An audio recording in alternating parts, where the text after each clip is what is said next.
My name is Nicole Scott. I'm the project manager for the Agricultural Genome to Phenome Initiative. This project is funded by USDA NIFA. This is the 25th workshop that we have organized. This is Scientific Computing and Data Analytics, a comprehensive toolkit for research. So again, welcome. This is going to be the first in a series of 3 workshops. So we'll have one tomorrow at the same time, and then again on Friday. To start us off, I'd like to introduce Emmanuel Gonzalez. He's a PhD candidate in Dr. GA2PI's lab at the University of Arizona. His work focuses on leveraging plant phenomics, data science, and machine learning to investigate how crops respond to both abiotic and biotic stress. So Emmanuel, I will hand this over to you. Thank you, Nicole. We'd like to start off by first thanking AG2PI for hosting our workshop. And for each one of you guys here joining us today, thank you for taking the time out of your busy schedules to come to our workshop and learn about scientific computing and data analytics. So I wanted to give a brief overview of who the presenters are, and each one of them will introduce themselves in their respective subsessions. You guys have already heard of myself. We have Brenda, who's also a graduate student here at the University of Arizona, Jeffrey Demaville, an engineer here on the project, and all of our undergrads, Emily, Bella, and Aditya, all coming from the computer science department here at the University of Arizona. We are all part of Dr. GA2PI's lab, where we study both abiotic and biotic stress responses under field conditions.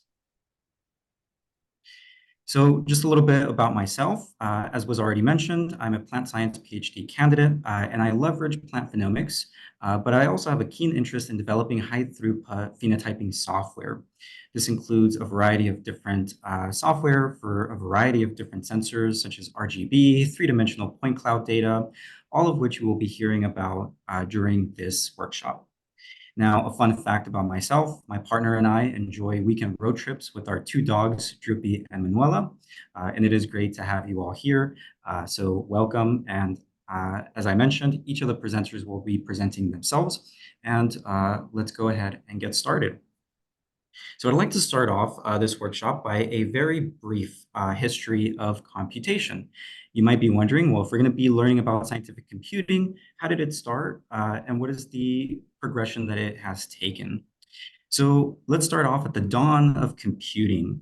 So computing started way back when, and it was mainly, tools to allow for someone to do math, right? So there were mathematical equations that people were trying to solve. There were specific mathematical problems, and all of this was done using some of these tools like the abacus, the Pascaline. All of these tools allowed people to do math using little objects here, for example, that you would move up and down to keep track of numbers. And they got a little bit more sophisticated as time went on. Now, the very first computer, however, was the analytical engine. And this was designed by Charles Babbage in the 19th century. And this may not look like a computer that we're familiar with today, but all of these mechanics here allowed for someone to keep track of numbers, of data, and ultimately do computation and mathematical equations, mathematical solving on this analytical engine. Now, the evolution of modern computers is quite interesting. It started with the ENIAC in the 1940s. This computer was among the first to be like the ones that we know of today. It was electrical, and it took an entire room to actually house this computer. Now, soon after, in the 1960s, was when the actual first mouse for a computer was designed and developed. And in the 1980s was the first personal computer. And this was the IBM personal computer, which you can see here. And you might be wondering, where is the mouse? Well, there wasn't a mouse because back in that time, you were mainly just interacting with a computer's terminal. So you were just typing and giving instructions to the computer as to what you wanted to do. Now, fast forward to the early 2000s, we have the Apple iMac G3. Now, I'm old enough to remember back when these were at public libraries. So I remember these were my first interactions with computers at a public library where I would go and play games online, take a look at the first Amazon.com and things of that nature. Now, currently, there's been a boom in smaller and smaller computers, up to the point where we're at now at the laptop computer, where we are no longer, have to be in a room to access a computer. We can take our laptops with us anywhere we go. Now, what this allowed for, all of this development of computers, was the internet age, where we really went from being consumers of information to producers of data. Okay, so in the early 1990s, that's when Amazon got started. So this is the first website of Amazon. It looks very different. It's not the Amazon that you're familiar with today. And it was mainly a place where books were sold. Okay, so you can see there that the main idea was they wanted you to consume information and they wanted you to buy products. Now, in the early 2000s, that's really when social media got started and when we became producers of information. So at this point, we are now, creating social media accounts, uploading pictures, uploading status updates, letting people know what we're up to. And this creates a lot of information that becomes quite useful, not only for these companies, but also for secondary companies that want to access that data, to sell you products or to, sell you some sort of service. Now, together in the early 2000s, we've also had a boom in sensors. So all of you guys might be really familiar with this, such as Apple Watches, Apple Tags, Alexa, and your phones. All of this, right, really allows us to leverage all of the computation that we have right at our fingertips. And what this has resulted in is the growing exponentially of data volumes. So we can see that in the early 2010, we had about 2 zettabytes of data being created. And now, fast forward to currently 2024, we're at 147 zettabytes. Now, you might be wondering what exactly is a zettabyte. Well, here is the conversion. 1 zettabyte is equal to 1 trillion gigabytes. So if we take a look at those 147 here, we're talking about 147 trillion gigabytes, I know, mind-blowing, of data that are being created, captured, copied, and consumed worldwide. Now, all of this data creates a lot of hype. And there's this idea in data science that is known as the hype cycles of big data.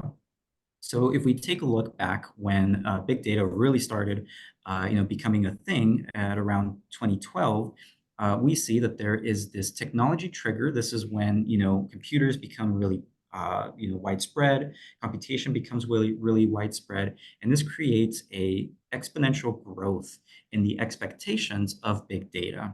Okay, now in 2012, this was where we were at, and there was a peak of inflated expectations, right? Where people were like, oh my God, big data is going to tell us everything that we need about the genome of plants, of animals, and all of this is going to lead to precision medicine, for example.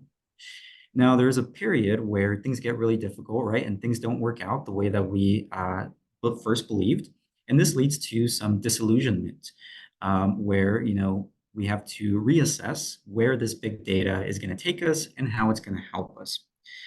But we finally reach this slope of enlightenment and finally a plateau of productivity where we actually begin to use the data for the purposes that it is,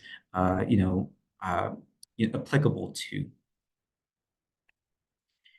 Now, as I mentioned, the hype does not always materialize. So here are a few news articles talking about a variety of different applications of big data. So for example, there was some talk about perhaps, the scientific method was obsolete, or maybe we didn't need big data after all.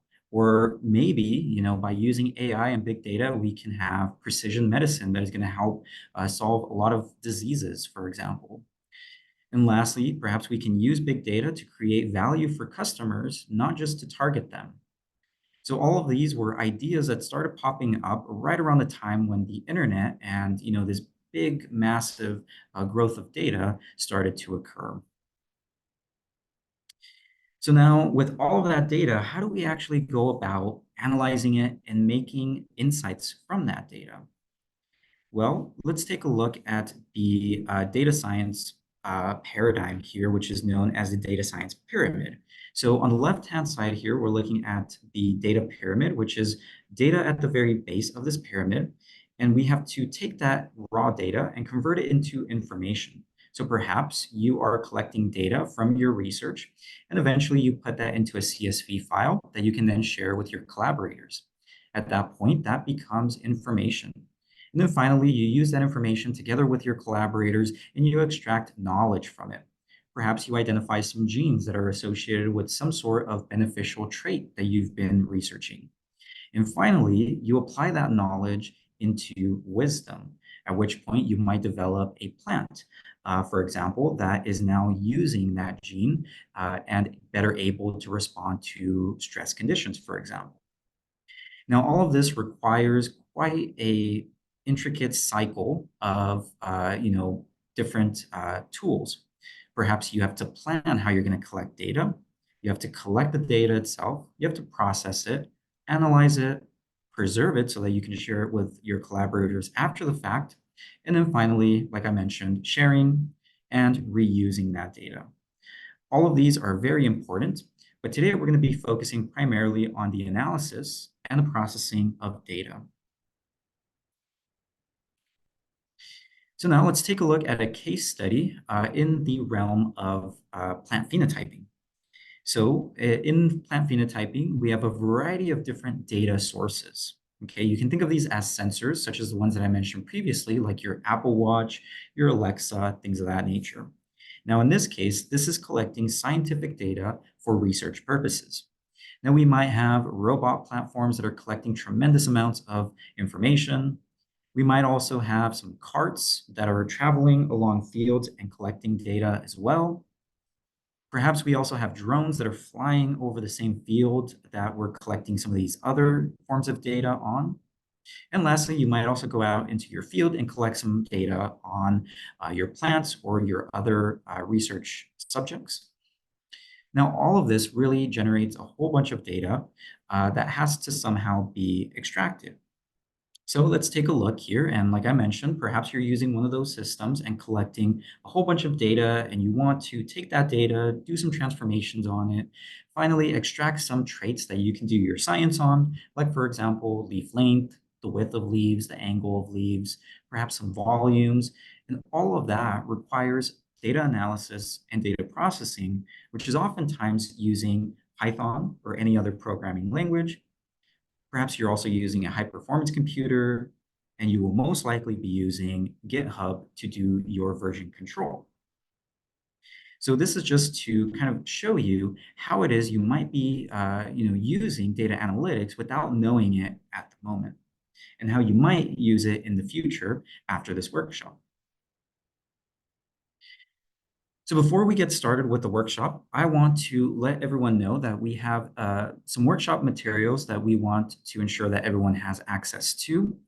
This includes a workshop document that contains all of our workshop overviews, learning objectives, and the programming code that we'll be using today. You can access that here using this link, and I will go ahead and put this link in the chat once I stop sharing.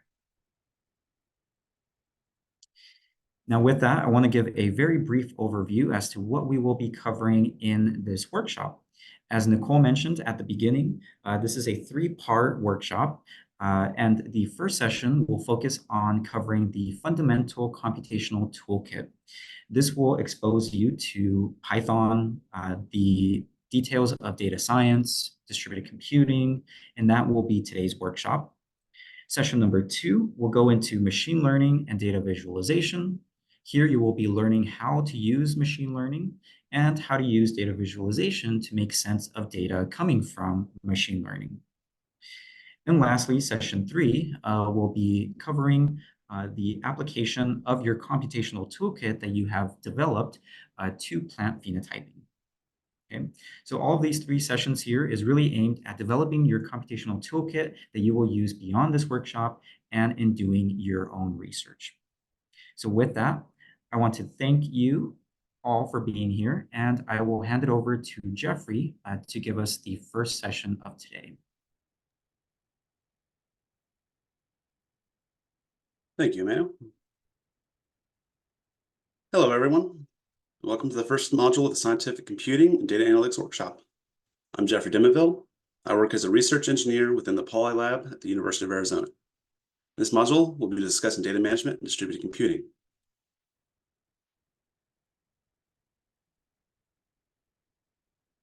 Expand on my experiences and provide some context for this discussion. I want to share some of my background. I hold an MS in Systems Engineering from the University of Arizona and a Bachelor's of Science in Biological and Agricultural Engineering from the Texas A&M University. For over 5 years, I've served as the lead engineer for the Maricopa Field Scanner system, focusing on maintenance, repair, and operations, upgrading and adapting the system to stay at the cutting edge, and improving efficiency to better perform our research. For the past year, I've also worked with the Final Oracle Computing Pipelines team that processes data from the field scanner. In the past, I've worked with other high-throughput phenotyping systems, both domestically and globally, traveling as far as India and Bangladesh. To begin, what's phenomics? It's a transdisciplinary study of biology, data sciences, and engineering. Each discipline has its own questions it seeks to answer. Biology, focused on the traits, genotypes, and phenotypes derived from phenomic information. Data sciences, focused on the translation of phenomic data to information. And engineering, focused on developing the tools and techniques to capture phenomic data. In this module, we're focusing on the data sciences. What methods are needed to store, catalog, and manage large-scale data sets? To answer this, we'll be looking into data management. How are large-scale data sets processed to permit analysis? Here, we'll be looking at distributed computing. You might be asking, phenomic information and data, what's the difference? Data is often directly from instruments or notes. It's unorganized, and it's generally not useful to use in analyses.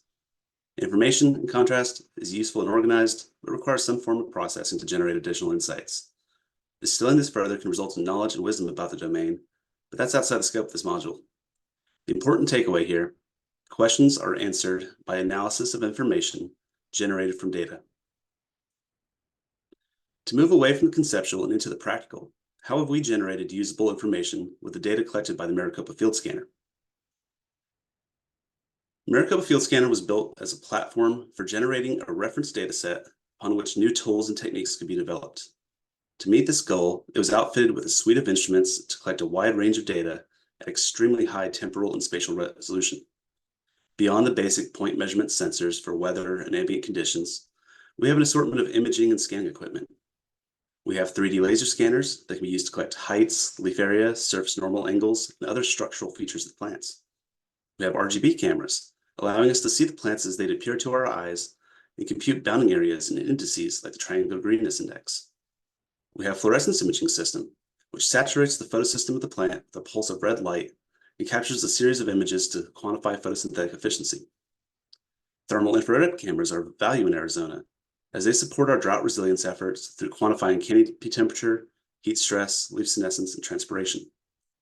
Hyperspectral imagers round out the suite, capturing a wide spectral range from which we can target traits not easily attainable through other instruments, like chlorophyll and leaf water content, nutrients, specific leaf area. We draw upon many data sources in our research, which each have their own types.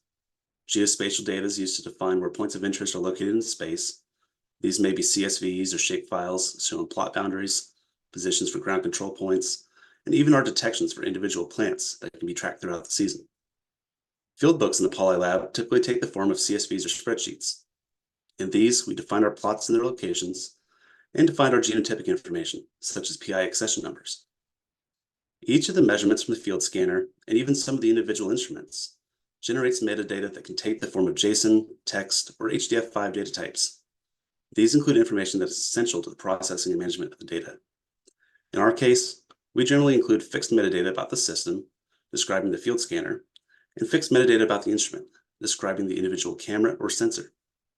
We include variable metadata about the system, capturing details that change on a per measurement basis, such as position and speed, as well as variable metadata about the instrument for items like camera exposure, gain, and white balance ratios. We have several cameras outputting a variety of imaging data. For each of these, we capture the data in raw binary format and convert it to GeoTIFF images later. In some cases, we also capture PNG or JPEG images from our camera, but these are generally only used by the operator during real-time quality control and not in our processing. Even though the same file type is used across these cameras, the data within it clearly differs by instrument. One of the standout features of the Maricopa Field Scanner is its 3D point cloud data. In contrast with many other phenotyping platforms, the Maricopa Field Scanner does not use LiDAR. Instead of generating point clouds based on time of flight measurements, we project a line on our target with a laser and use camera and triangulation to map the deformation of that line to a height profile. This gives us exceptional detail in our point clouds, lending to our ability to compute several features, as will be discussed later. Point cloud data can be collected in several ways and may take as many or more different forms and formatting, depending on the use case. Hyperspectral data is increasing in prominence, but still faces several limitations due to instrument cost, particularly for use in the field environment. On one end, there are spectrometers collecting point measurements at some interval across a range of wavelengths. On the other, specialized imaging systems collect hypercubes, where we can see the spectral signatures at any point in the field of view of the instrument. On the Maricopa Field Scanner, we collect well over 1,000 bands at high spatial and spectral resolution. The NV image format has long been a standard in spectroscopy, but HDF5 has been used more recently to store this data. So why do we have so many different formats? Application dictates suitability. For a given purpose, some formats may be more useful than others. Data with minimal formatting is useful to retain precision and may be more efficient in some analyses as it avoids additional overhead in parsing. In other cases, the inclusion of metadata or level of pre-processing may make it more efficient to use other data types, as there would be a reduced need to recreate that metadata or pre-processing for each analysis. In other cases, it might just not make sense to use a certain format, especially when increased dimensionality may make representation difficult, as with 3D, 4D, or even n-dimensional output from a hyperspectral imager. Formats are ever-changing, and standards are adopted and abandoned all the time, and not necessarily in use across disciplines. There is no one solution that is best for every scenario. For data science utilizing high-performance computing, there are choices that we can make to unify data types for ease of use, efficiency, and consistency in data management. In every case where data is being used, it's worth considering the trade-offs of different data formats and which would be the best for the given use case. The HDF5 file format is one attempt to solve this problem. It is a structured format that can store large, complex data of varying types into a single object.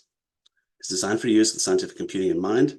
It is especially suitable for use in supercomputing. So once you have your data, what do you need to be able to perform your analyses and share the data with your stakeholders? This is where data management fills a role. It allows you to maintain data security, preventing unauthorized access to your data. It aids in maintaining data integrity, ensuring that it can be reliably trusted to be free of errors. It provides accessibility, permitting you to readily use your data in your analyses.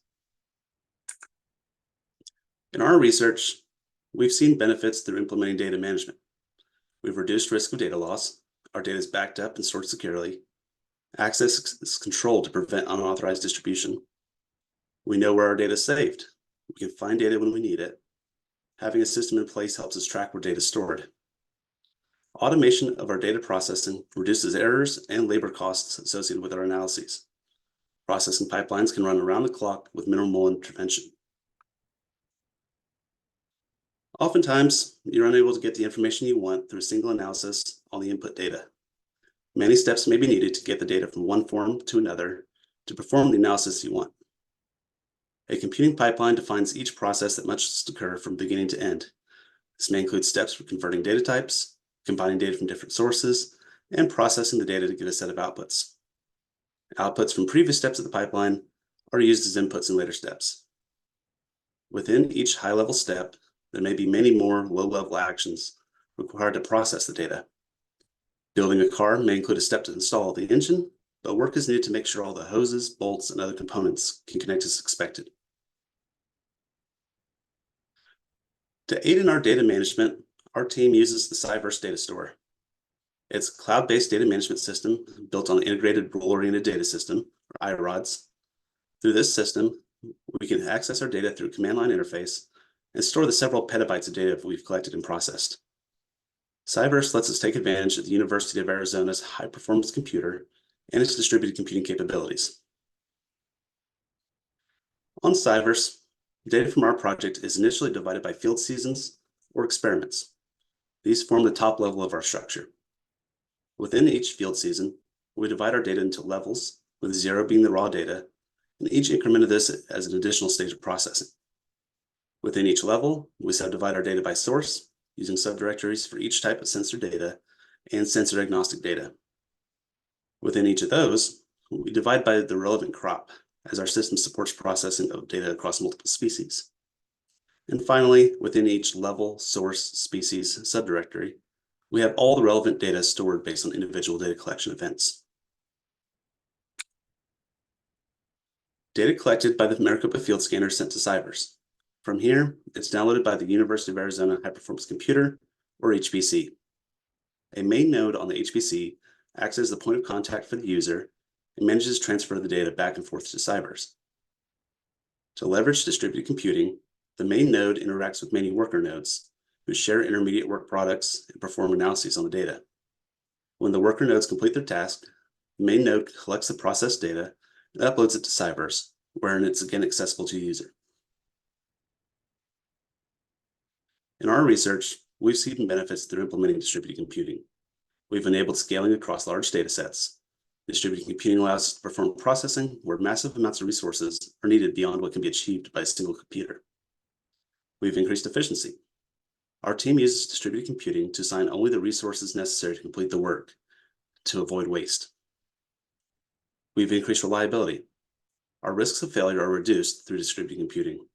Resilience is improved through the sharing of resources across processes without additional replication. To make all of this happen, our team has developed PhytoOracle.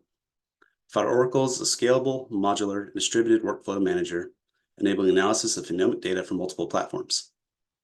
We have a collection of free open source processing pipelines that aggregate elements from our data management system, interprets operator instructions, and implements the analyses to take advantage of the Cyverse Data Store and the University of Arizona HPC. All of this results in usable process data and information. Research with the Maricopa Field Scanner involves several data types, but permits the gleaning of information that would otherwise be difficult or impossible to achieve with a single source. The way the pipelines are combined is specific to our use case, but most of the modules and the mechanism for implementing them are generalized so that they can be used on a wide range of input data.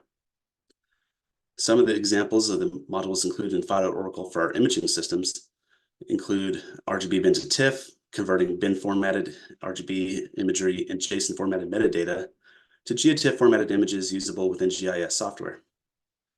Geocorrection, performing feature-based geocorrection of GeoTIFF formatted images, and RGB and FLIR plant detection models.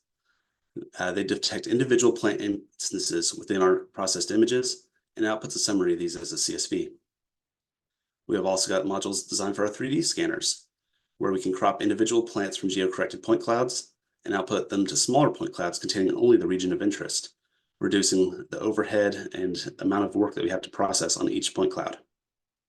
We've got segmentation models to separate the plants from the soil, allowing us to save point clouds containing only the plant data that we're interested in.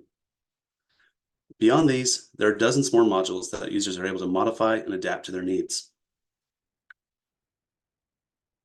As mentioned earlier, we have several cameras that produce image data and a 3D scanner pair that generates point clouds.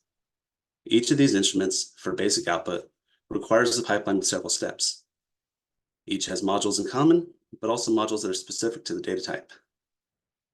Part of the workflow occurs at the local level on the HPC, where single or multi-threaded processes are sufficient, and part of the workflow occurs through distributed computing, taking advantage of hundreds of workers with dozens of processing threads each. We'll be looking closer at the 3D pipeline. Our 3D processing pipeline has several steps, leverages data from other sensors. The field scanner has two 3D laser scanners capturing from opposite directions to provide a more complete point cloud. In the area within the box, we take several steps to prepare our data before analysis. For each pair of measurements, we take the point clouds from the east and west scanners, align them to each other, and apply rotation and scaling transformations to result in a single full field point cloud. Using information from our RGB camera pipelines, we can detect and track each individual plant in our field throughout the season. These detections are combined with the full field point cloud through the landmark selection process. Features are identified in both RGB and 3D full field outputs, and the point cloud is aligned for geospatial referencing. This ties selected ground control points from 3D space to georeferenced 2D imagery. Additionally, plants detected in our 2D imagery can be extracted from the 3D dataset in this way.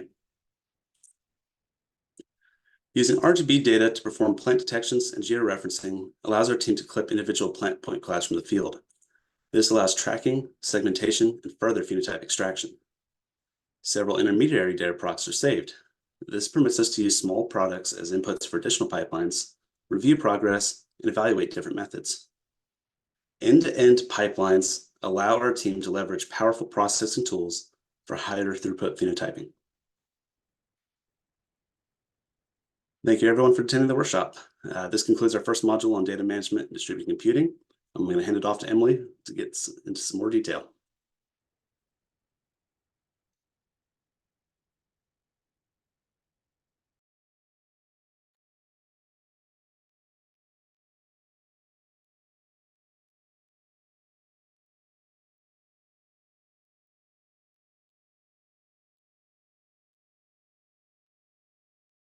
All right, first things first, can everyone hear me?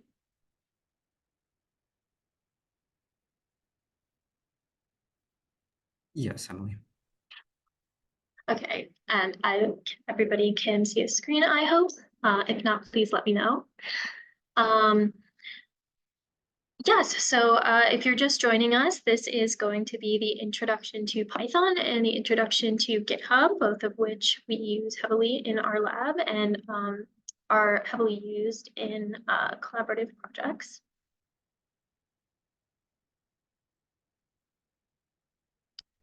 So who am I? I am a senior computer science and global media studies student here at the University of Arizona. I joined the Polylab last year, and I previously worked with the PAC Consortium on cybersecurity. Currently, I work on 3D machine learning models with this lab. Also, if you're just joining us, this is the rest of our lovely lab. And if you have any questions, you can send them in the chat and our team will come and help answer them. All right, so a quick overview of what we're going to be learning with Python. We are going to be learning math operations in Python. We're going to look at the different types of numbers we have in Python. We're going to go over a thing called arrays. We're looking at text data. We are also going to be looking at tuples and booleans. We're secondarily going to go over loops, functions scope and what that means, as well as a particular package called NumPy. And then within this lesson, we're also going to be looking at Google Colab, which is an incredibly helpful resource that if you have a Google account, you have access to. All right, let's jump in. All right, so you can follow along if you would like, and all you need to do that is go over to Google and type in Google Colab and open a notebook. I'll go over how to do that really quickly. So honestly, you can just type into Google Colab. I usually hit the second one, so I don't have to go through an extra step. And then you just click Open Colab.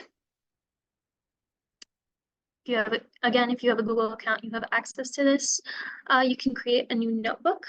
I already have mine open. It's right there. And one thing to note about Google Collaboratory is it is linked to your Google Drive. So all of it is stored in the cloud, and you can access it anywhere you can access Google, which is incredibly helpful. All right, so let's jump right into looking at kind of our interface here. So just like anywhere, you have your file, you can locate whatever notebook you have in the drive. You have a way to clear your outputs. So I ran this earlier. You can see I have some text coming out of what we call cells, and you can come over here and edit and clear all your outputs, which is very helpful. You also have up in this corner, you have connect, which will connect you to a kernel that Google runs. You also have your runtime. You can run every cell. You can run different selections. You can delete your current runtime, and you can also disconnect your kernel. Now, the reason you might want to disconnect your kernel and restart is if you are doing some things with neural networks. We're going to get into some packages later, one called TensorFlow. And TensorFlow might throw you an error if you run something too many times without clearing your cache, basically, in the runtime, saying that it's running out of memory. So all you have to do is hit disconnect and delete runtime, and that will clear all of your variables and your memory. Over here on the left, you have a table of contents. So if you have text in your notebook, so you can see this is a code cell, and then this is a text cell. So if you have a text cell, it will show up over here as a basically a table of contents, just like an outline in Google Docs would. You can search, find, and replace. You can also see in this tab here, this little X, what variables you have. Now, since I cleared my runtime, we don't have any variables currently, but I will show you later on when we fill that up. You can add secrets, and then also you can add files. So one thing about Google Colab is you can mount files from your drive, and you can also just take a file from your computer and like drag and drop in here and use it during that specific runtime. If it's not mounted on your drive, it will disappear, and you like dragged and dropped, it will disappear after the current runtime after you exit out. But if you mount it on your drive, you're good to go. All right. With that out of the way, let's get right into it. All right. So right up here, I'm going to import a package. Importing packages is really important because while we're going to be going over the basics of what Python can do on its own right now, most of what you're going to be doing in data science coding will require packages that are externally developed from the language. Okay, so Python as an overview, the big items of note that you want to pay attention to is Python is a runtime checked language, and it is also based on indents for different code blocks. So let's get into the first bullet point, runtime checked. This means that Python is checked at runtime for errors. So if you are not working in Google Colab, if you are not working on a Jupyter Notebook file type, which is this file type extension right here, you will run your entire thing. Maybe you have a neural network that takes 5 hours to train. You will run your network, and then maybe you had a syntax error you didn't catch at the bottom right after you run that 5-hour training, and then Python will tell you you have an error. So that's what runtime check means. It's not checking for your errors until it hits that line of code. And so that's one of the advantages of Google Colab and Jupyter Notebooks in general, is that you have these cells where you can run things out of order. You can also run things once and then kind of edit code afterwards and keep whatever state you wanted earlier.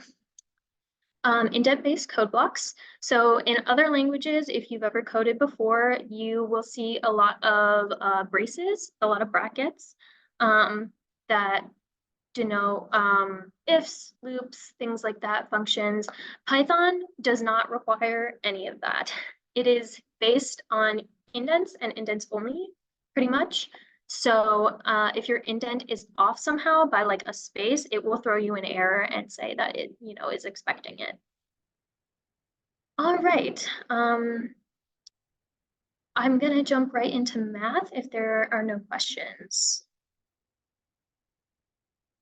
All right. So pretty simple math. You use your traditional operators, plus, minus. Multiplication is this asterisk. Division. Oh, whoa. There we go. Sorry about that. Division is your backslash. Modulus. Exponents is double asterisk, and then you have your floor division as well. All right. So numbers. There are different types of numbers. Really, there are only two. You have your integers and you have your floats. So you can see how I imported system up here. That is part of Python's basics. And then down here, I said system dot into info. So this is going to tell me the information about this, how integers are stored on the current device. We'll call on the current computer that Google Colab is running. And as you can see here, there are the default threshold, default, bits per digit. That's a lot. So as you can see, we can have really, really big numbers. You're not really going to run out of space for your numbers. Your integer will never really get too big. To declare an integer, all you have to do is say x equals, or whatever your variable name is, equals, and then whatever number you so choose. So I can make this 17, and it would be 17 instead of 5. And this is another thing to point out in Colab. This is your output of the cell. I said earlier that you could clear all outputs, but you can also just clear an individual output if you so choose. Another thing to note with Colab is technically you don't need that print. So if you just want to say, if you want to look at the output of something or print something to output, you say print and parentheses, whatever you want to print in Python.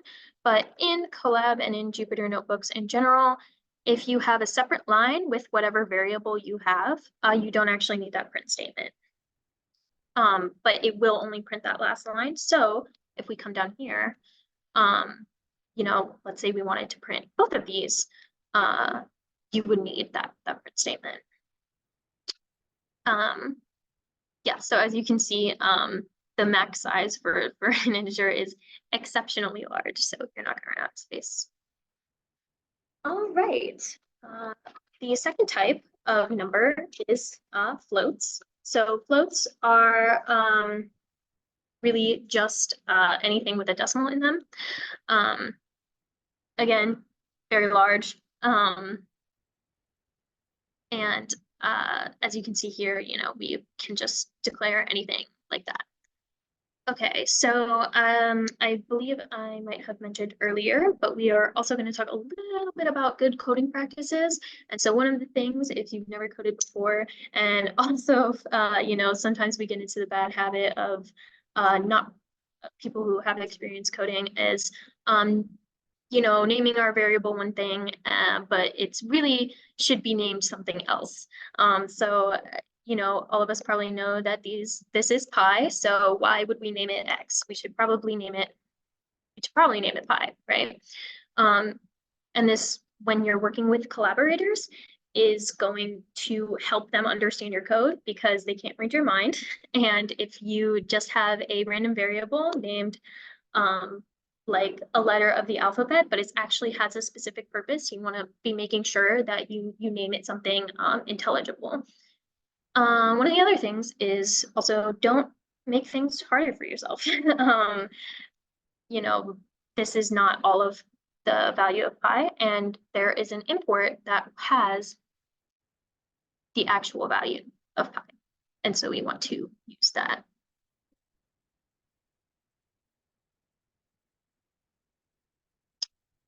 I don't actually remember what, but make sure that you are importing and using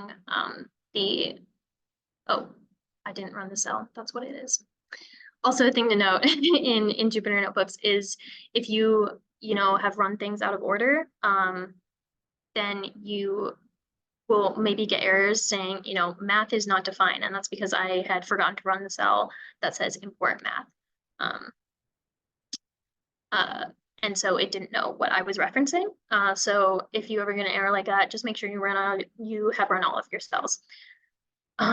So yeah. All right. Let's get into the probably most important thing that we're going to talk about, which is arrays. I have included the documentation here for your convenience. There are a lot of good explanations that Python itself and the developers have given you. But we're going to go over them in pretty good detail right now. So the thing about Python arrays is that they are called lists. Their properties include that they are ordered, they are mutable, they are type flexible, and they allow duplicates. And I'm going to go over each one of these. If you've ever coded in a different language, you might have seen types that are arrays and then also array lists.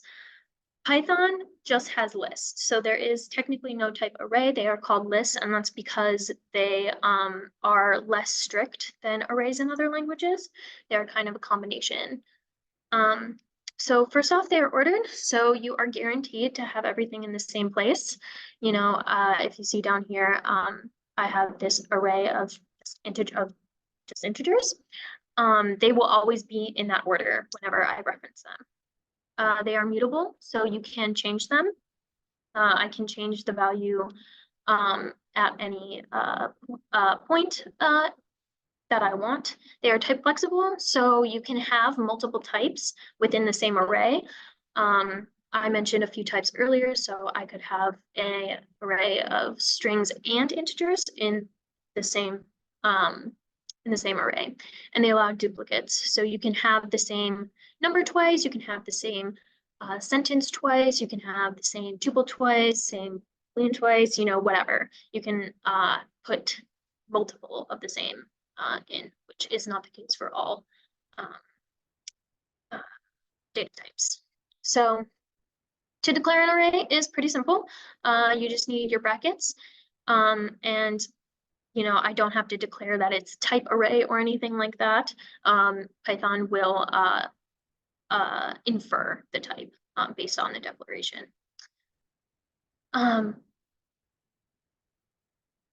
We have an array of strings, so sentences, any text data that you have will be stored as strings, and we'll go over them a little bit more in detail later. But you can declare them. You can also, as you can see, I mentioned earlier that arrays are type flexible. So you see that I have an integer, and I have, this is right here is a tuple, and I have two strings. And they are all in one array. You can also have an array of arrays, a multi-dimensional array, if you will. And as you can see, it's irrespective of type and it's irrespective of size, which is important. So, my of strings array only has 3 elements, and my of ints has probably around 10 or something like that, and they can still be in an array together.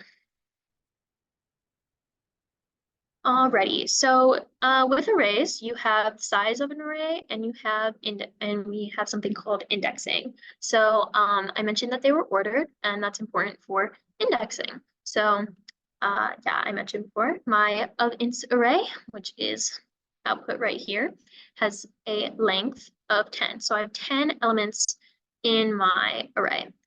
And so if I want to get, let's say the 5th number of this array, I can just index into the array. You just use the brackets, and there you go. And 33, that's at index 5. All right, so let's say I want the last element of the array. Let's get the last element. Ooh, what is that? That is a index error. So the thing to know about arrays and everything in computer science really is that it is indexed at 0. So everything will be starting from 0 to the length -1. So if you try and index at the length, you will get an error because there is no 10th element. There is 0 through 9 elements.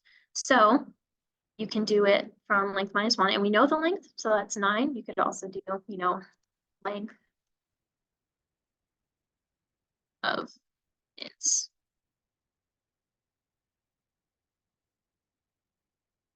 -1, and that will also get us the same thing. Or Python has this really nifty thing where you can negative index. So -1 is also the last element of the array. And you can do this for, the second to last element, the third to last element, as long as you are not out of bounds, as long as you're not past the number of elements, you will be fine. And then if I want to get the first element, we index at 0. So if you ever get an index out of bounds error, that is why. Alrighty, slicing. So Python supports slicing.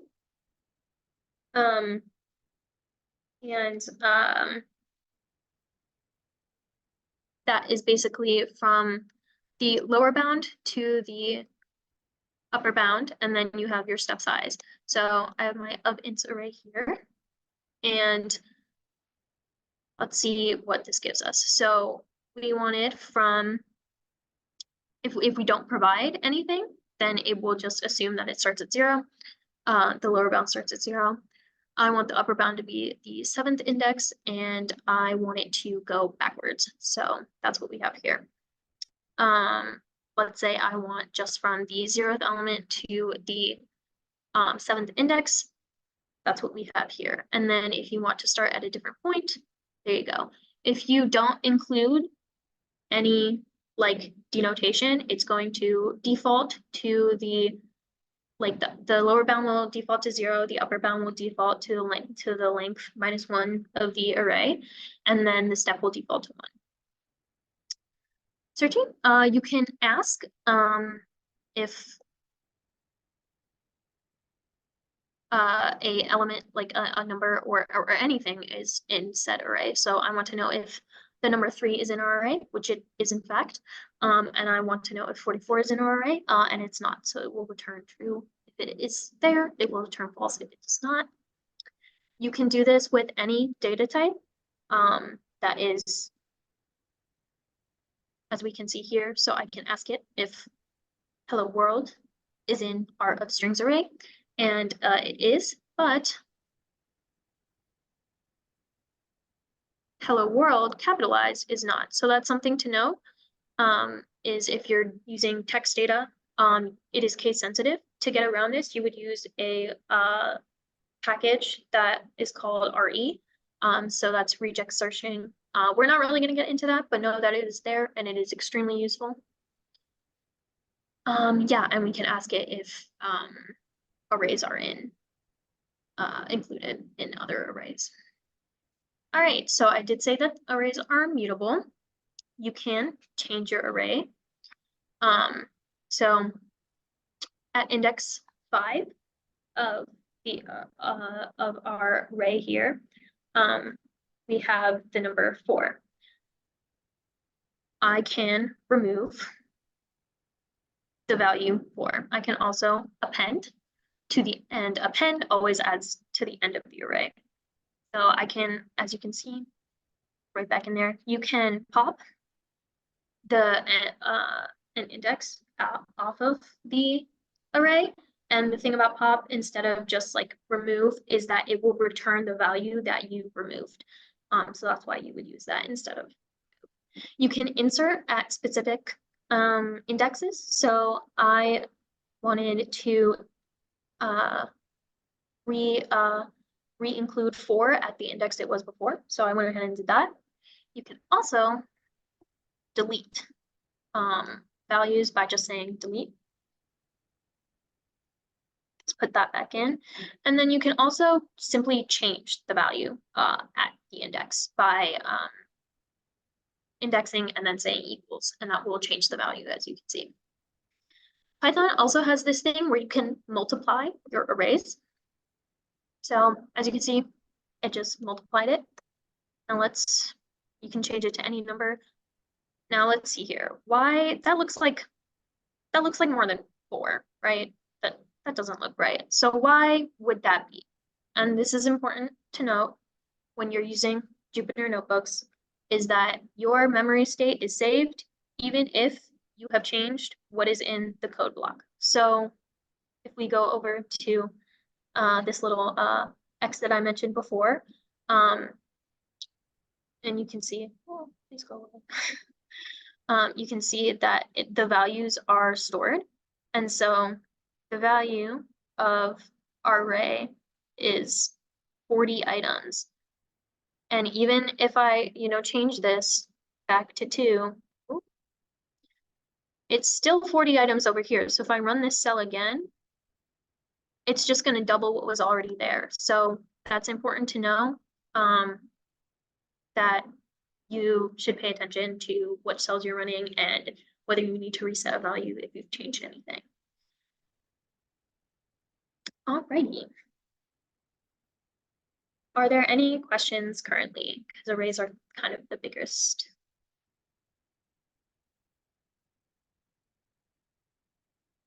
All right. Cool.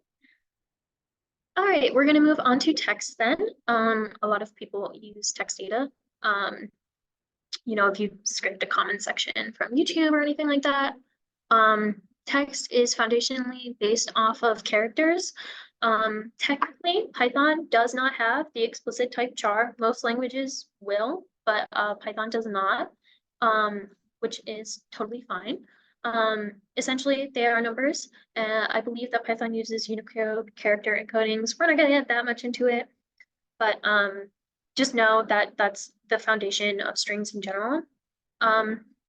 Strings are at their core an array of characters, which is why I know that I had, declared some strings earlier, but we went over arrays first. That's because strings are essentially arrays of characters. To declare a string in Python, you can use either double quotes or single quotes. It does not matter. It just needs to be the same at the beginning and the end. If you used a double quote in the beginning, you gotta use a double quote at the end. There are formatted strings, there are multi-line strings. All of these are possible in Python. So yeah, as you can see, I declared 2 little strings here.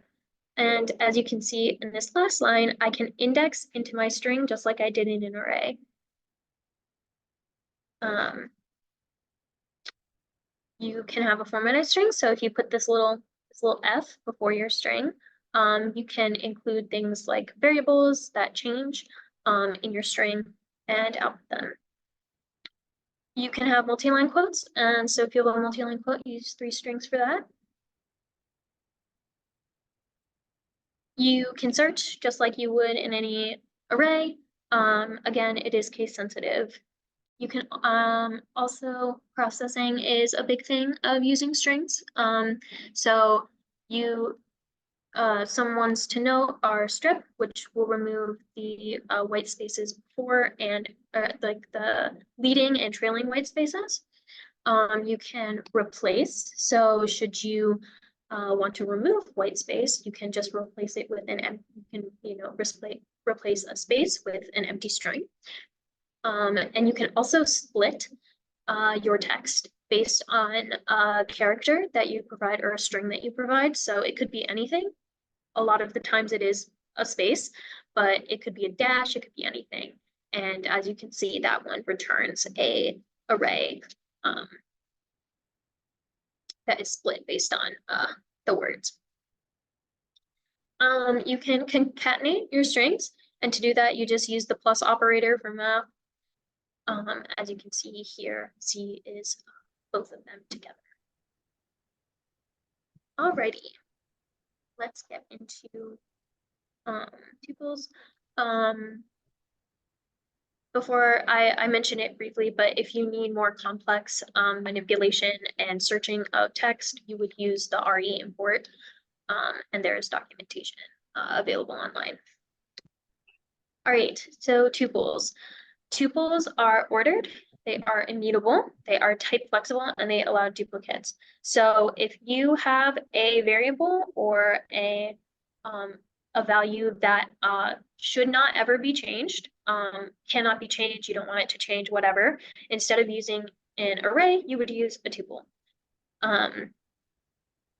You declare it just like this, and you can index as well. So if I output X here, you can see that at the 0th index, it is what we expect it to be. You can pack and you can unpack tuples. So you can, if you want to, save whatever values are in the tuple into a different variable, you can go ahead and do that pretty easily. You can also skip values with the underscore if you don't need to save those values, if you only need the first two or the last two or whatever. Alrighty, let's head on over to dictionaries. All right, so dictionaries, in essence, map key value pairs. They are pretty easy to visualize as a table. So, if you've used Excel before, you have column A, column B. Column A will map to column B. They are type flexible, they are mutable, and there are no duplicate keys allowed. And one thing to note about keys in a dictionary is that a key can be any unmutable type. So if you can change it, then it cannot be a key. But if it's, immutable, then you are good to go to use it as a key. So as you can see here, I'm declaring a dictionary. Again, why, I'm just naming it dict, but in theory, we would maybe want to, name this like, acronyms or something like that.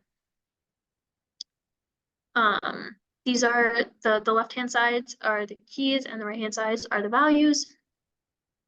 You can print a dictionary out and it will print your key value pairs. You can get just your keys by calling the keys function. You can get just your values by calling the values function. You can also change the values of your dictionary. You can add values to your dictionary. So let's say I want to add this into our dictionary. This was our original dictionary, didn't have that. All I have to do is do the same indexing notation and set it equal to its value, and there you go. It is now here at the end of our dictionary. You can change the value of a key. So let's say, we had SMH earlier. I want to change its value. All I have to do is index the key and change its value. You can also remove keys from the dictionary altogether. All right.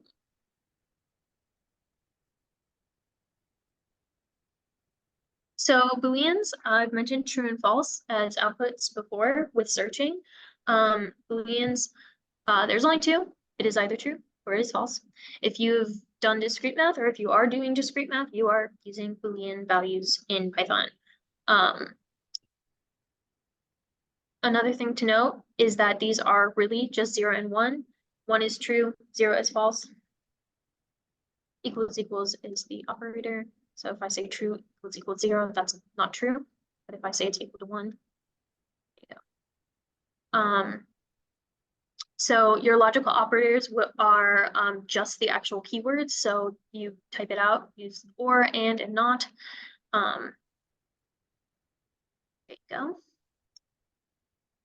You can put your precedence however you so choose. You have your comparison operators of equals equals, not equals, greater than, less than, greater than or equal, less than or equal. You will also have your identity operators, which is and is not. And let's take a look at that in depth really quickly. So let's say I have my first array. I copy that array to array 2, and then I also have array 3, and I just set that equal to array 1. You can see when I print them out, they're all the same values. If I ask whether array 1 is array 3, it is. It is in fact array 3. And that's, you can see, I set it equal. So of course it is, right? And I ask if array 1 is array 2, and that gives me false. And this gets to the concept of deep and shallow copies in Python. This is relevant for compound objects, so objects that contain other objects, like arrays. A shallow copy creates a new compound object and then inserts references into the objects found in the original. And then a deep copy creates a new compound and then recursively inserts copies into it of the objects found in the original. So when I called copy on array 1, I created a deep copy. And so it is technically a different object than array 1. So when I ask it whether it is the same, it is not. It is not the same object. However, basically, I just pointed array 3 to the reference of array 1. And so they are the same. So that's something to keep in mind when you are comparing arrays. If you are comparing values and something has been copied, just keep that in the back of your mind. You have your membership operators. We've seen this before with searching. You can just ask if it if something is in something else. Alrighty.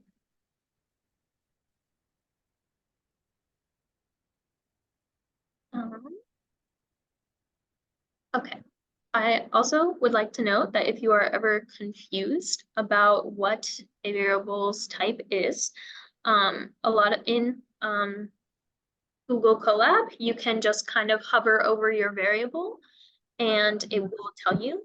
But if you ever want to know explicitly or just to print it out, you can just call type on it and it won't tell you the type. We had our dict earlier, our dictionary, and that returns the type dictionary. It will also be over here in the little type column. Should you so choose to look at that one. Just something to note if you ever get confused. And that will be, more important when you get to more complex types from imports and things like that. All right, we're gonna move on to loops. So loops in Python are really built for iteration. So let's say I want to go from 0 to 5. I would say in range 0 through 5. You don't need to put the 0, but you do need to put an upper bound. And as you can see, this is not inclusive. So if you want 5, the actual value, you would need to go one above that. It's just like 0 indexing before. Also, if you ever want a condition where you stop your iterator or leave your iterator, all you have to do is say, if let's say we want to break when it gets to 3. You just have to call break. Now, as you can see, it did it automatically, but this is an example of that indent-based code blocks that I mentioned at the very, very beginning. So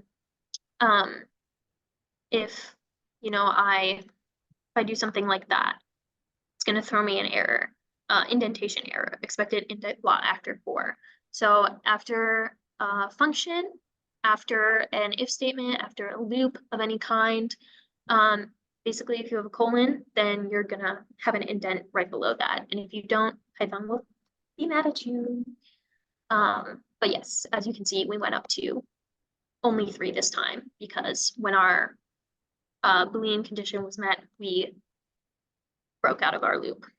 So in Python, you can, since since loops are really meant for iteration, you can just iterate over your any iterable object, so tuples, dictionaries, lists, etc. So as you can see here, I can do it with any iterable. So I can say for in dictionary, and then print out my key value, and then I also want my value from that as well. While loops are essentially the same as for loops, except you can declare they are based on a condition that is not like declared in the beginning of your loop. And you have to, you know, if you want to increment something, you have to do that inside the body of the loop. Right. We're going to move on to functions then. So just functions. So, right. So this is how you declare a function in Python. You have def, your keyword def, and then whatever your function name is. And then these are your parameter lists. As you can see, handy dandy in Collab, if you hover, it will tell you it is a parameter. And you can see that that type is any. So that's another thing with Python. Again, you know, it's runtime checked and you do not declare types. So technically, you can send anything to this function. You will only get errors if you try to do something on this.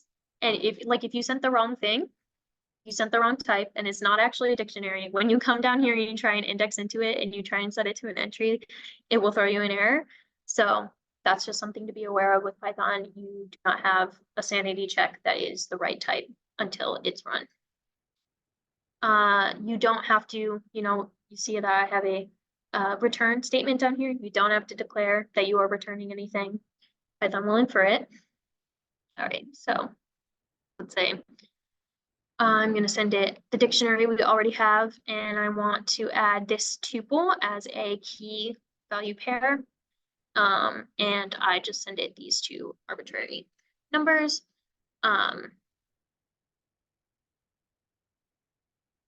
It did not add it because our Boolean condition was not met, but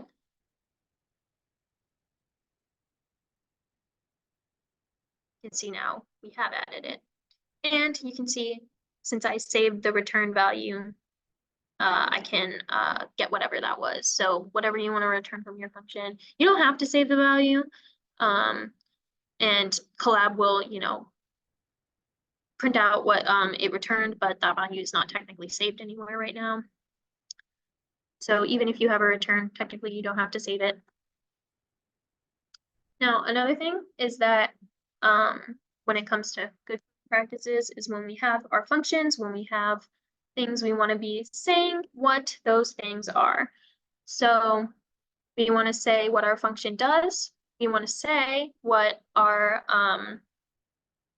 parameters are. And we want to say if we have a return as well. So I had this from earlier. If you put it in Python directly below the function like declaration with a block quote with your 3 double quotes, it will become a doc string. And in Collab, that means when you hover over your function, as you can see, it will tell you everything you put in that doc string. And I had not included my return.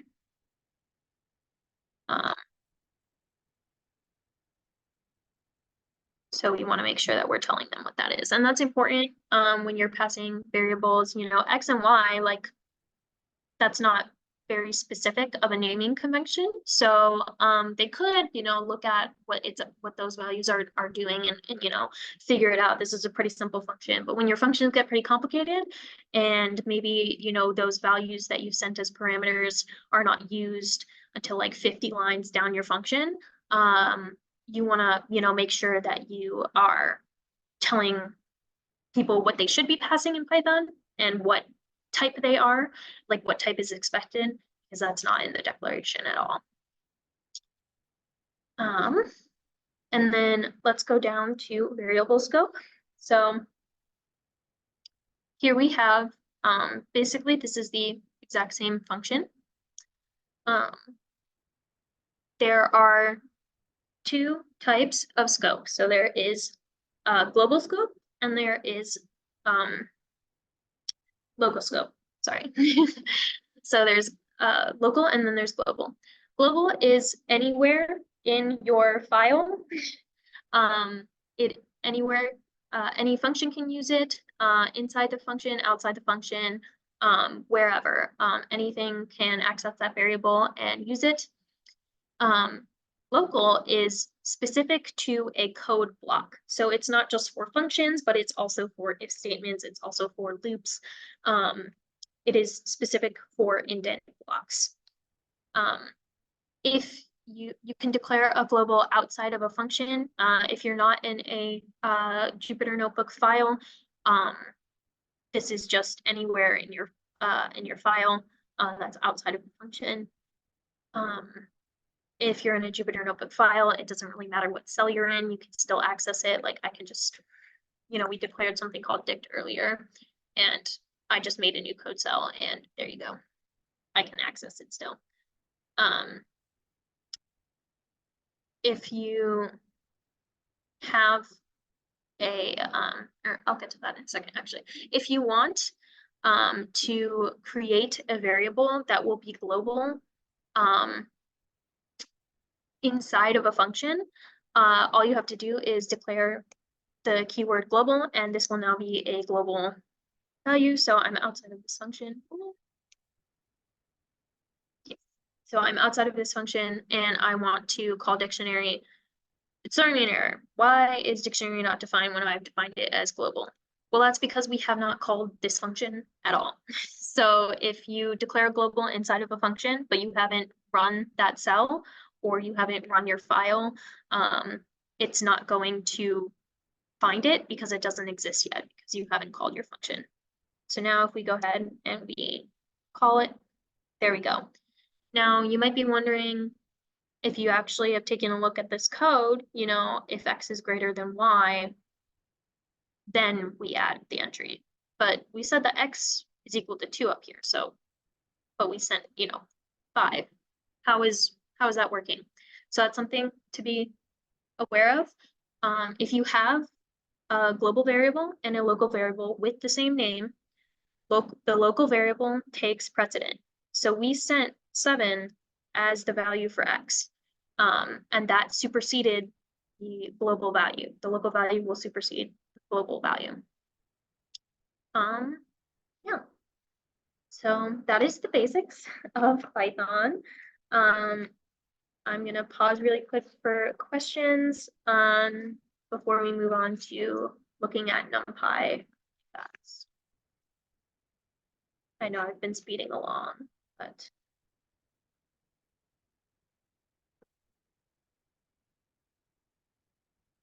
Alrighty, let's move on to NumPy then. So I want to give you a quick basics of NumPy because this is really what all of us use for data science pretty much. A lot of data science packages are built off of NumPy, and it is essentially a extension of the lists that we talked about before, but it is a little bit different. So let's get into that. You saw earlier we imported system. You can do this with any package. So I'm going to import NumPy. You can also use an alias so that you don't have to write out NumPy at all time. NP is pretty standard, but technically you can call it anything. So down here, when you see I'm calling NP dot something, that is from the NumPy package. If you just want a random array, you can call the random function and give it this size, and here it is. You can see though, if I call type on this NumPy array, it is a numpy.nd array. So it is a NumPy multi-dimensional array is what that means. Let's just reprint that out. All right. We have a size of 12. There's the output accidentally, my bad. And then we have a shape of 4, 3. So if we look back up here, we have size 4, 3. But then when we come down here and we say we call the attribute when it's a dot something and then no parentheses, that's called an attribute. The attribute size is 12. Why is that? So size in NumPy arrays, the attribute is referencing the number of total elements in the object. So we have 4 times 3, 12, that's the size of the array. But that size is organized in the shape of 4 arrays of size 3. So shape is also an attribute, and the size and the shape will always match up. So there you go. Okay, so what are really the differences between Python array lists and NumPy arrays? In NumPy, all elements must be the same type. So we said before that that array lists were type flexible. That is not the case with NumPy. They all must be of the same type. The total size of the array is immutable in a NumPy array. So array lists in Python, we said they were mutable, and that you could change them, you could add elements to them, you could append whatever. You cannot do that with NumPy arrays. Each row must have the same number of columns, and slicing does not return a copy. This is less important, but slicing does not return a copy, but it returns a view. That's something to know. Now, you might be looking at these first 3, and you might say, that seems kind of familiar. That's because it is. If you've already done matrix math, NumPy arrays are matrices, and they follow the same rules. So, we'll, look into how that works a little bit further down the line in like a minute. But firstly, just know you can turn as long as it satisfies the requirements, you can turn a Python list into a NumPy array. You just have to call np.array on it. There you go. Standard array generators, zeros will give you a list of zeros. Ones will give you a list, an array of ones. You can create an empty NumPy array by calling np.empty. Now you see here that it did give me something, but it's important to note that that is not guaranteed. It just makes some space in memory, and it is not technically filled with anything. So it did return something, but that was probably just what was next to it in memory, right? So if you use np.empty, you have to immediately fill those values. You can give it a range. You can give it a range with a step size. It's the same as with slicing. You have your lower bound, you have your upper bound, and you have your step size. You can also say, hey, I want from 0 to 10, and I want 7 elements, and it will create an array of equal spaces for you. You can concatenate your array. So I have, A and B, and I can concatenate A and B on axis 0. So we saw before that we had, shape 4, 3. 4 would be axis 0, 3 would be axis 1. So I can change this so we can see here how they're appended. If I wanted to change that, now you can see that they appended differently on the axes. Appended, you can actually append to NumPy arrays. So even after I have C, I can, print out A, and A is unchanged.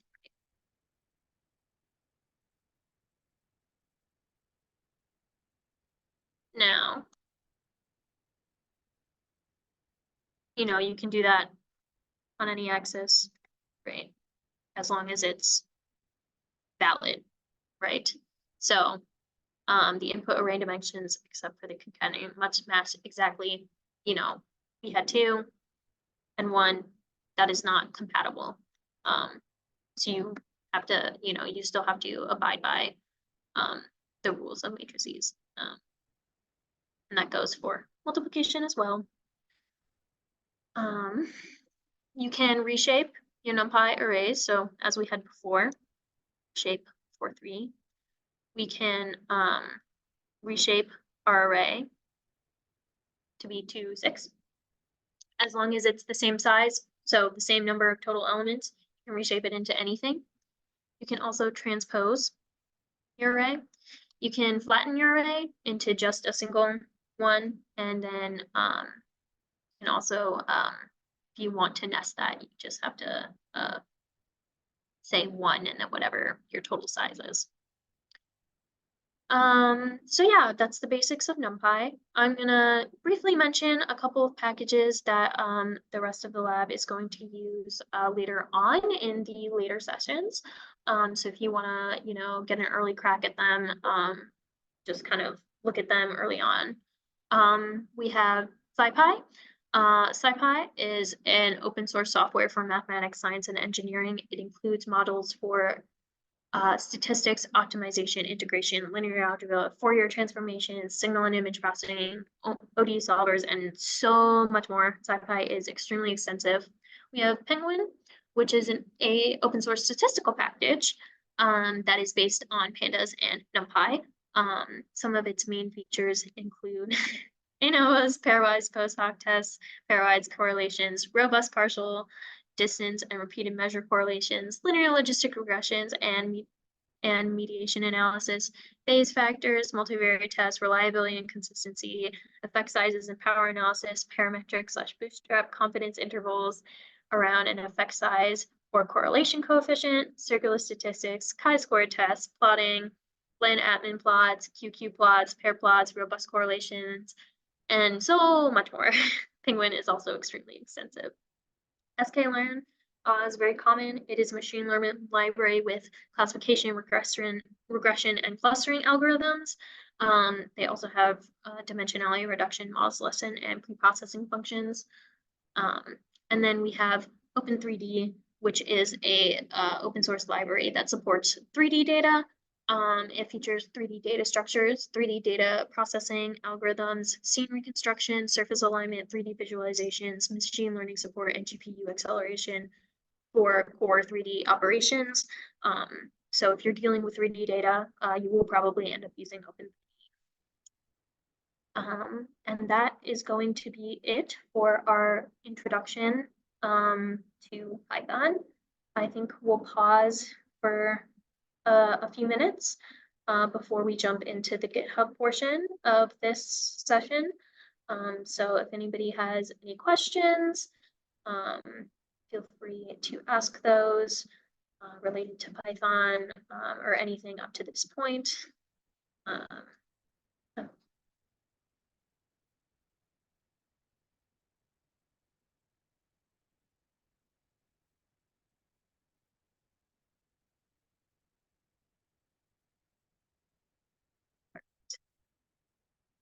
Looking at the time, I think we are going to jump right into the GitHub portion.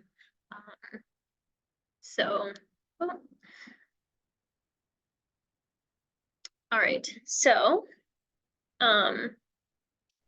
GitHub is an online interface. We're going to be going over the online interface. We're going to go over the ins and outs of a repository.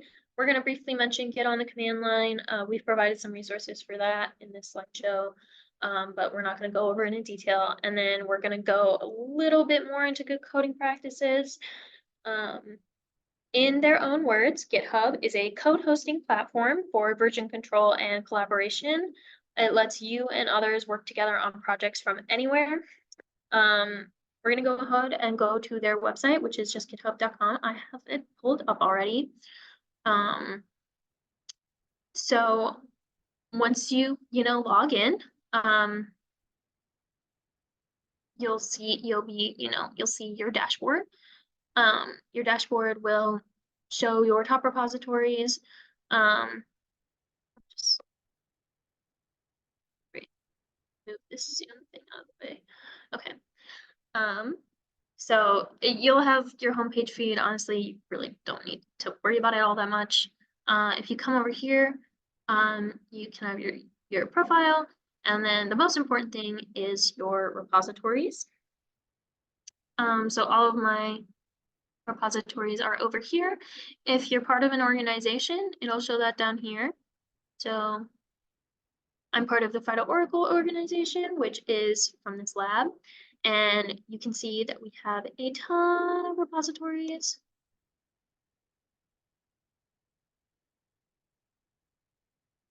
And, if we go into automation right here, you can see that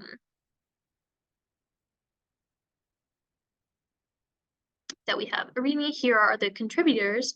So if you're, as you can see, we're a relatively big team for this automation repository. We have a README, so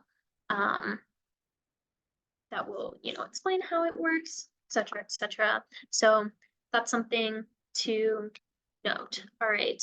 So the premise in general of GitHub, sorry, I'm just gonna scroll back up, is that it is really a lot like Google Drive, but for code. If you've ever worked on a Google document before and you've had, people editing, multiple people in the document, multiple people typing, it's very similar. You can put pretty much anything in your repository. You can put PDFs in your repository. You can put README in your repositories. You can put code in your repositories, mainly what we're interested in. You can also put Jupyter notebook files. So we have a Jupyter notebook file, theoretically, if you were following along. You can download. So if you would like to follow along, let's make a little repository right now. You can download from Google Colab as both a Jupyter notebook file and a Python file. Have that. Let's try and make a new repository. All right, so if you go over to your repositories tab, you can click new.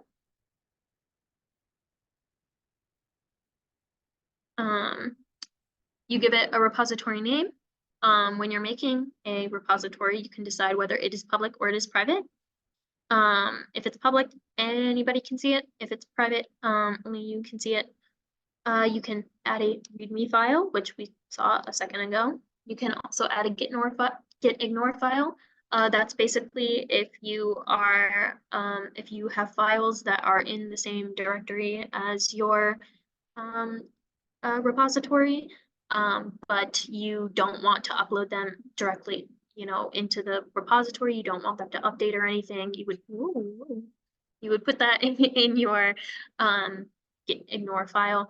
You also can have a license. A lot of open source code is hosted on GitHub, so they have some licenses built in if you so choose. So after you name whatever, you create your repository.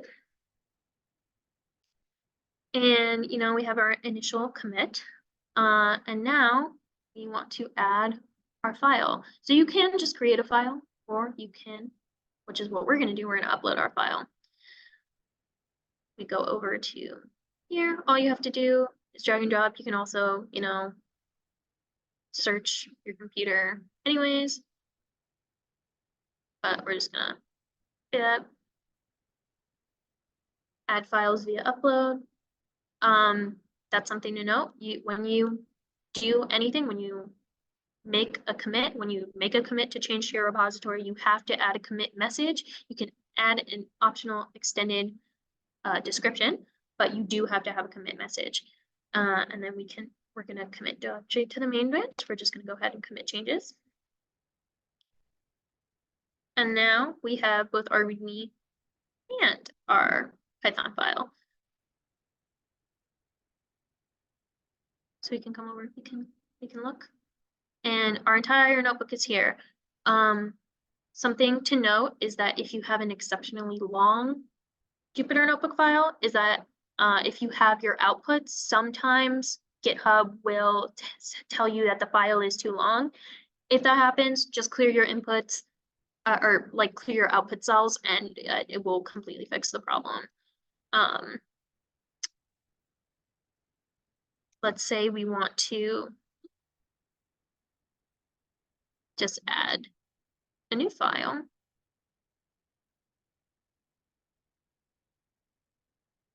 Let's just name it test. It's a basic Python file, x equals 5. Commit changes. Create test.py, and then I'm going to add an additional extended description of add variable x.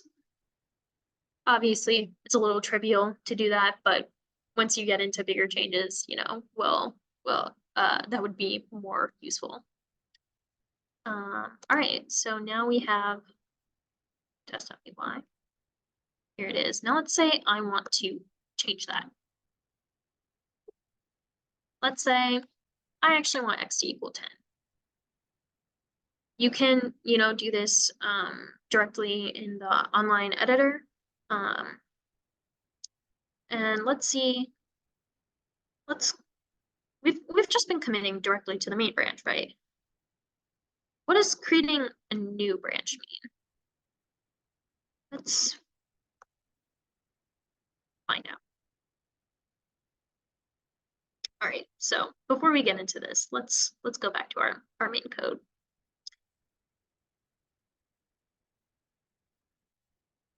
This says we have 2 branches, right? So what are branches? So branches are different versions, different of your repository. So we have our main branch and we have our patch branch. So in our main branch, let's go into test.py. We have x equals 5. But if I come up here and I look in our patch 1 branch, x equals 10. So we have 2 existing test.py's with the different changes in them. And patch 1 has recent pushes. So we made a change, and if you want to merge your 2 branches, you create a pull request. So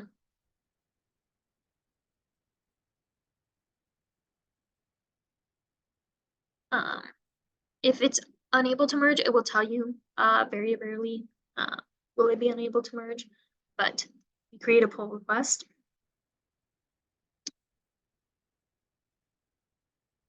It will automatically check if it has no conflicts with the base branch, then you can merge pull request, confirm merge, and it will have successfully merged. So now if I go over to our main branch, we can see that x in fact equals 10. We go to history.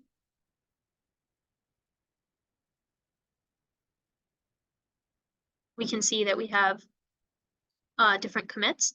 And if we look at this update, we can compare what we've changed. So we really only changed this one line.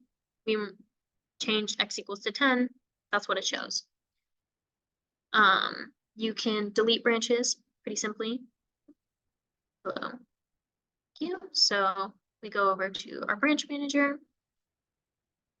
Can just delete it. It had given us the option before of whether we wanted to do that or not when we merged, but to show you guys how to get over to it, I wanted to hold off. Now I've shown you some pretty trivial examples, but let me show you a bit more of a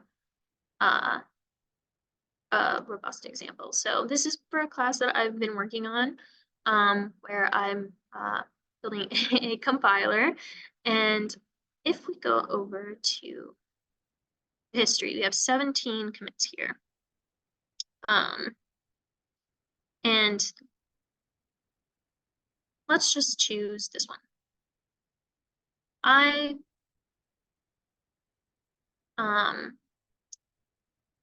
basically, you see I have so many commits, and you know, I did one thing in this commit. I added one case, right? I added maybe like 20 lines of code, something like that, and I already made a commit. So that's really important when you are using GitHub.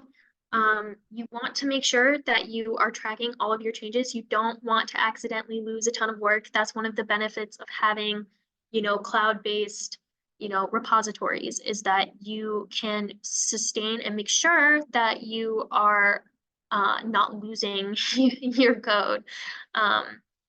We've all had that moment where we're just like, where Microsoft Word like craps out on us or something, and we can't, and we like lose a ton of stuff.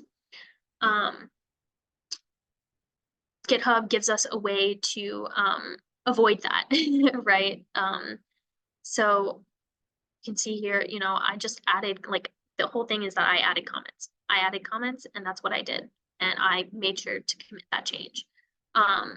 It's really important that when you are committing, you make sure that your commit messages make sense. And if they require additional information, like if you maybe you made a lot of changes, you want to make sure that you are making sure that you have put that in the extended description, because these commits will tell your collaborators what you've done and what you have not, based on this new commit, right? So you know, just having update every time, because GitHub will give you a default message. It will say, you know, update this file if you changed a file. You really want to say what you've actually updated. So as you can see here, you know, I have commit messages, you know, that make sense. Let me see if I can find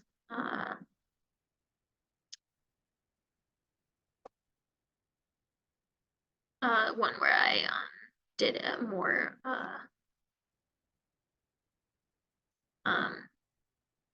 a more detailed description. But also you can, sorry, I breezed past that for a second. So when you look at a commit, you can look at the state of each file in that commit. So, you know, I can come back to April 2nd and I can view the commit details, and I can view the state of each file in that commit, right? And so this is from April 2nd, and I can view the state of this file in this specific commit, which is helpful, you know, if you are trying to see what it looked like before, or if you mess something up and you want to revert it, you know, you can look back at what you had. You can restore different commits as well. And that's something to note when you are branching. Why branch? A lot of, I mean, it's typical practice that your main branch will be your branch that is operable. So it, you know, no code is broken. Nothing has any in progress work in your main branch. And then if you know, go on to add a feature, and you're developing that feature, you know, it's not ready to, you know, as we would say, like publish. If it's not ready to be published and in public, you would create a new branch. And when you are done with that feature, when that feature is operable, when there are no more bugs and you're good to go, then you would merge that with your main branch, right? So that's something to know. Yeah, I think I'm having trouble finding the more detailed commit, but as you can see, you want to be committing often. You want your commit messages to be detailed. If you changed a lot of things, you want to make sure that you tell your collaborators what you changed, because they cannot read your mind. And that's really why we want to make sure we're also having good coding practices. It's that, and that we're making sure that we comment our code properly, and we comment our commits properly, so that our collaborators know what we're doing. Our collaborators can look at our code and not have to, you know, think too hard about what a certain object is or what you're doing, because they can't read your mind. And we want to make sure that we're not wasting their time. And yeah, any questions? Oh, sorry, I should mention that if you have a repository and you are using data in said repository, like if you have like a machine learning model and you have your data that you're running it with, but that data is not yours, do not upload it to your GitHub repository. It is not your data. It is not yours. Do not upload it to your repository. You can upload it if you so choose, if it's your data that you made, but if it is not, do not upload it to your repository. Do not steal things. It's not cool.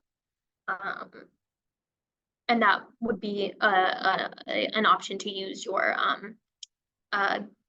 git ignore file, so that you can work on it locally without uploading, and have things in the same repository or in the same directory, without uploading that data that is not yours. You can use GitHub on the command line as well. I'm not going to get too much into it, but there are times where you cannot use a GUI access, like if you were using a high performance computer here at the University of Arizona. So we have some links for you there as well. All right, I have talked for a while now. If there are any questions, please feel free to ask.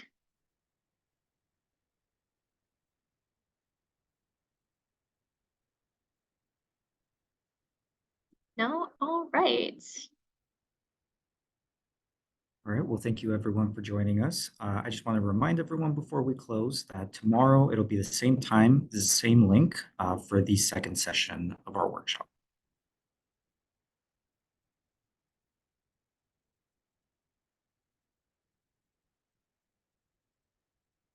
Thank you.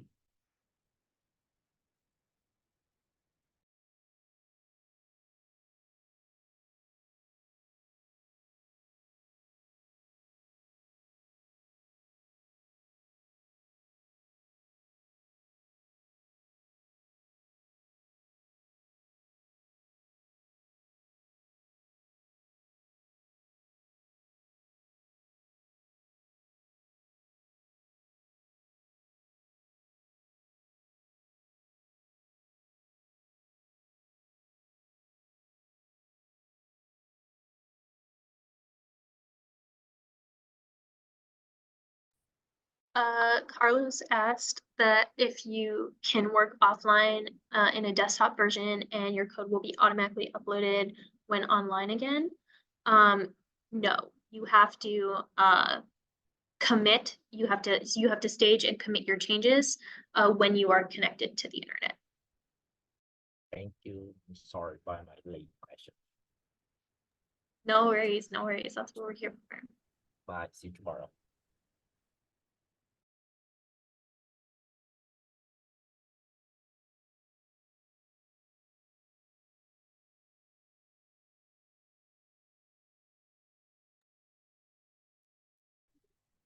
Okay, are we taking final questions?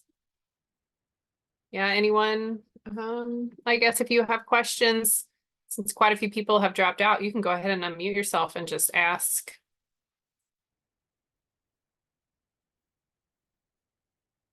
Since we do have a few minutes remaining.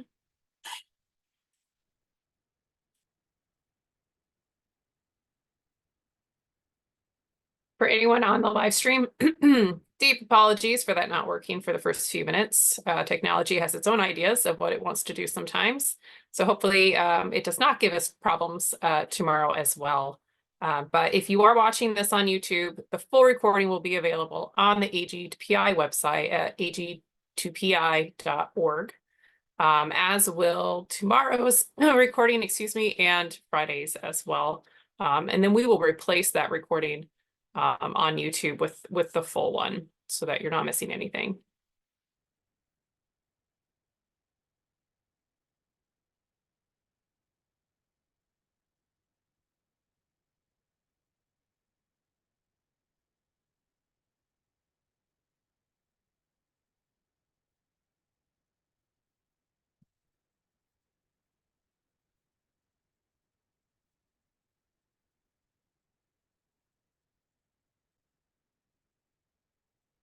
So not hearing or seeing any new questions.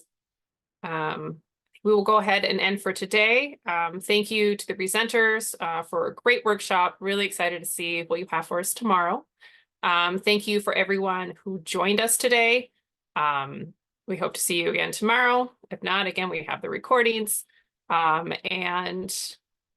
I guess just have a great rest of the day. Thank you.